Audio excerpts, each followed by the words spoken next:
a tomar el video del mismo. Empezamos con el tema número 3. Este tema titula Colonización y Emancipación de América. Para cuarto de secundaria. Colonización y Emancipación de América. El tema número 3. ¿Qué es lo que vamos a ver? Vamos a ver cuál es el texto bíblico de este tema. Se encuentra en 2 Crónicas 26. Nos dice: y dijo: oh Señor, Dios de nuestros padres, ¿no eres tú Dios en los cielos? ¿Y no gobiernas tú sobre todos los reinos de las naciones? En tu mano hay poder y fortaleza, y no hay quien pueda resistirte. Este versículo también nos lleva a reflexionar que si bien hemos visto varios imperios, varios gobiernos, las guerras, mientras hablábamos de conquistas territoriales, estos gobiernos son parte de este mundo, son parte de esta tierra, pero quien está más allá de todo esto es Dios. Él es Dios en los cielos, es el Dios creador también de esta tierra, nos dice. ¿Y no gobiernas tú sobre todos los reinos de las naciones? Esto es cierto. Dios está sobre todos estos gobiernos, y así nosotros veamos que en la historia han pasado muchos personajes que tal vez han marcado la historia, que han logrado conquistar mayores territorios. Estos no son más que parte de la tierra, y sobre ella está Dios. Y es también una parte importante dentro de este tema. Entonces, este es nuestro texto bíblico que nos va a guiar durante todo el tema. ¿Cuál es el contenido que vamos a ver hoy? Son contenidos puntuales, pero los cuales podemos ir viendo de manera detallada. Ahora sí, para que lo veamos mejor. Tenemos una actividad, tenemos también conceptos, en el caso de la colonización y algunos conceptos relacionados. También tenemos llegadas a América antes de Cristóbal Colón, las teorías que se tienen, ya que estamos hablando de la colonización y emancipación de América. No solamente fueron los españoles quienes llegaron, hay teorías de que hubieron llegadas antes de ellos.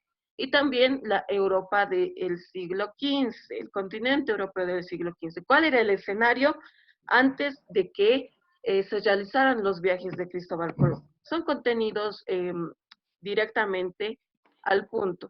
Es por eso que vamos a avanzarlo de esta forma. Muy bien, ahora veamos la actividad. ¿Cuál es la actividad?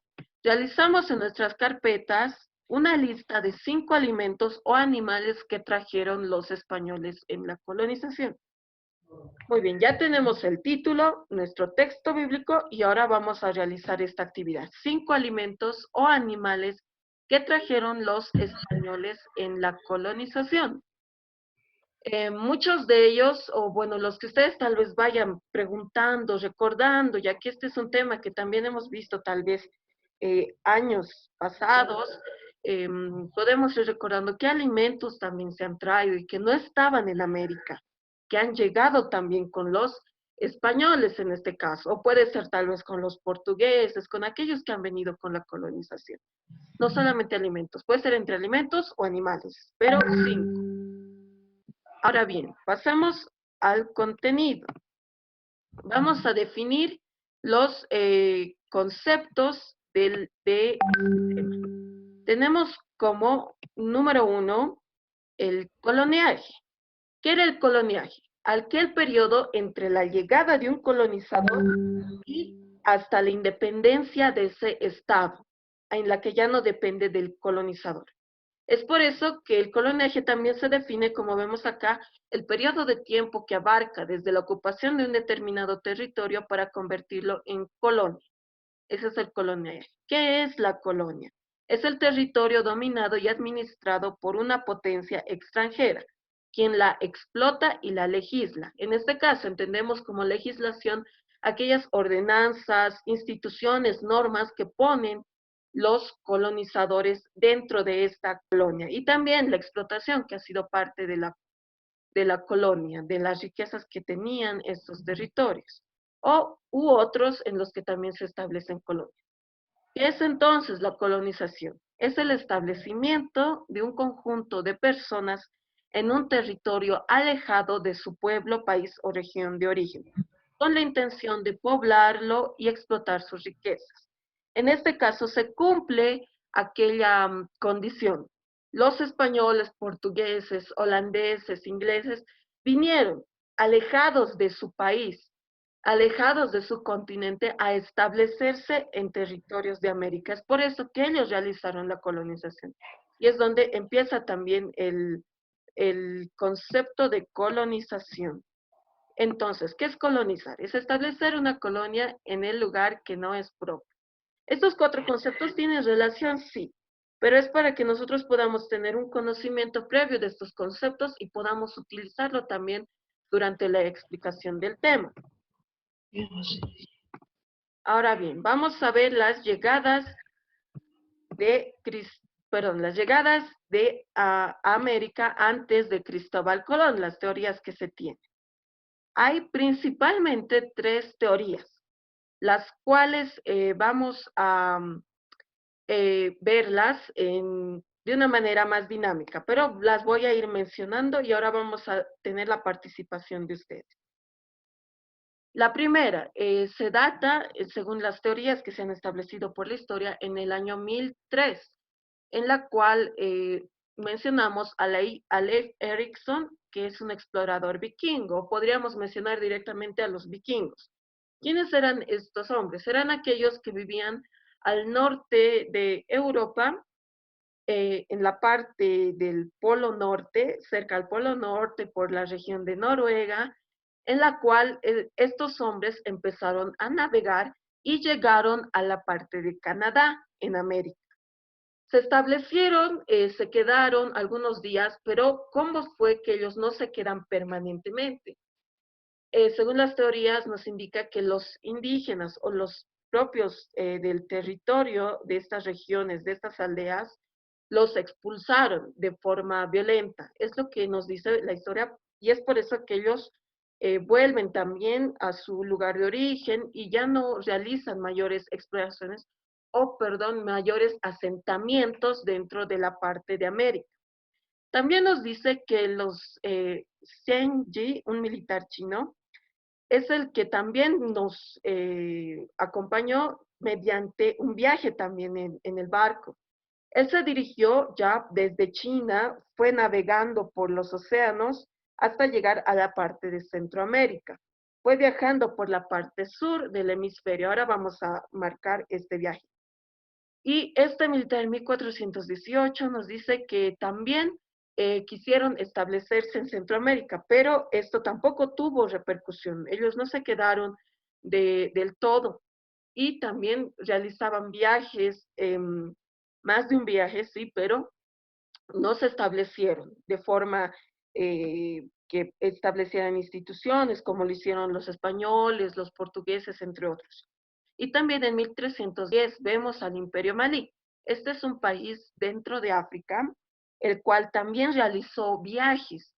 Nos dice, también nos cuenta la historia, que mandaron alrededor de 400 buques o barcos, en los cuales solamente uno llegó hasta el Imperio Malí.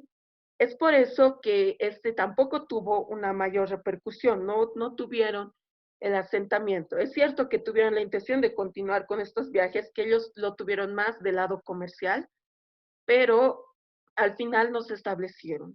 Pero estas son las teorías dentro de la historia, de acuerdo a la magnitud de mayor presencia o mayor evidencia, en la cual se ha visto la llegada de Cristóbal, perdón, antes de Cristóbal Colón, de estas tres naciones, de los vikingos, de China y también del Imperio Malí, que es un país en África. Ah, bien, ya tenemos ahí las tres teorías. Vamos a pasar a la siguiente parte y esta es también parte de la última. Ya vamos a ir finalizando y si hay algún espacio de preguntas, opciones o, perdón, opiniones en las cuales podamos dialogar, también vamos a pasar a esta parte. La Europa del siglo XV. ¿Qué es lo que pasaba en Europa en aquel entonces, antes de que realizaran estos viajes hacia América sin la intención de llegar, es cierto, pero ya empezaron a colonizar a partir de que llegaron? la Europa del siglo XV. Esta imagen que nosotros podemos ver acá en nuestras pantallas, que estoy mostrando también con el cursor, eran los reinos hispanos, los denominados reinos hispanos. En aquel entonces vimos, ¿no? Incluso antes, cómo el imperio musulmán, el imperio de Constantino, Constantinopla, entre otros, ingresaron a la exploración de nuevos territorios y cómo estos a su vez se fueron dividiendo, algunos se fueron unificando y luego se fueron dividiendo. Es una característica que tuvo Europa, sí. Es por eso que nosotros también ya en el año alrededor del siglo XV todavía estaba dividido en estos reinos, los cuales eran Castilla y León, Aragón y Granada. Estos cuatro reinos y también Portugal. Portugal se mantuvo como un solo reino, pero estos cuatro reinos se unificaron. ¿De qué manera? No solamente servían las guerras quizás para unificar a estos imperios, que también los enlazaba. En este caso, en 1469, Fernando de Aragón e Isabel de Castilla contraen matrimonio. Fernando de Aragón, de este reino de Aragón, e Isabel de Castilla, Castilla y León. Es por eso que al contraer matrimonio, ellos unifican los reinos y también unifican este poder y conquistan o bien ponen a su disposición al reino de Navarra, ya que tuvo menor territorio y también se vio sometido a estos dos gobernantes. Y también estaban en lucha contra los musulmanes en Granada. Es por eso que Granada fue el último en integrarse. Al finalizar esta unificación de los reinos, gracias a estos dos reyes, Fernando de Aragón e Isabel Castilla, que fueron denominados los reyes católicos, dieron inicio a España. Y al unificarse, también tuvieron como resultado el viaje que vamos a ver posteriormente. Otra de las características que se tenía dentro de Europa del siglo XV es el humanismo y la revolución científica. ¿Qué significaba? Que estaban rescatando también al ser humano como centro de la sociedad, a que el ser humano pueda expresarse en las facultades que él tenía, intelectuales y también en las facultades manuales. Dentro de esta inició la revolución científica. En este caso, hubieron aplicación de algunos inventos como de la brújula, de los mapas, la cartografía se fueron mejorando e incluso ya el papel imprenta ya fue apareciendo y con este también la forma en que se podía distribuir la información. Fue parte, sí, dentro de, parte fundamental dentro de Europa del siglo XV, la revolución científica. ¿Qué también trajo esta revolución científica a la par? La actividad comercial y la actividad de transporte. En este caso vamos a ver la siguiente parte. Dentro de la actividad comercial, recordemos que hablamos de los viajes que se realizaban en las denominadas rutas de la seda, entre otros, donde Europa, acá en la parte superior, si me siguen con el cursor, fue viajando y traía especias, sedas, minerales desde la India y desde China, que estaban acá en la región de Asia. Es por eso que ellos realizaban un viaje a pie o en un viaje mediante botes, también atravesando el mar Mediterráneo, pero ya esto pasaba de mano en mano, como dijimos, ¿no? Recordemos el primer tema. Como pasaba de mano en mano, esto se fue multiplicando el costo y llegaba a un costo más elevado en Europa. E incluso cuando había algún conflicto, por ejemplo, hablamos también de los árabes, que se tenía un conflicto acá en la península arábica, entonces ya cortaban el paso y no llegaba del todo a los comerciantes hasta Europa. Es por eso que se comenzó con la carrera de la India o la carrera a las Indias. Con esto nos referimos al comercio y también al transporte. Los botes empezaron a viajar y nosotros podemos ver acá desde Lisboa que se hizo el viaje hasta la India. ¿Quién hizo esto? Vasco da Gama, quien por parte del Reino de Portugal empezó a realizar un viaje y llegó hasta la India, ¿cierto? Él pudo llegar hasta la India. España veía que Portugal ya estaba empezando a realizar estos viajes. Ellos se habían retrasado en esa lucha que tenían contra los musulmanes, pero ya empezaron a tomar interés y pensaron, nosotros también debemos de realizar estos viajes para que no nos detenga dentro de lo que fue la denominada también Ruta de la Seda.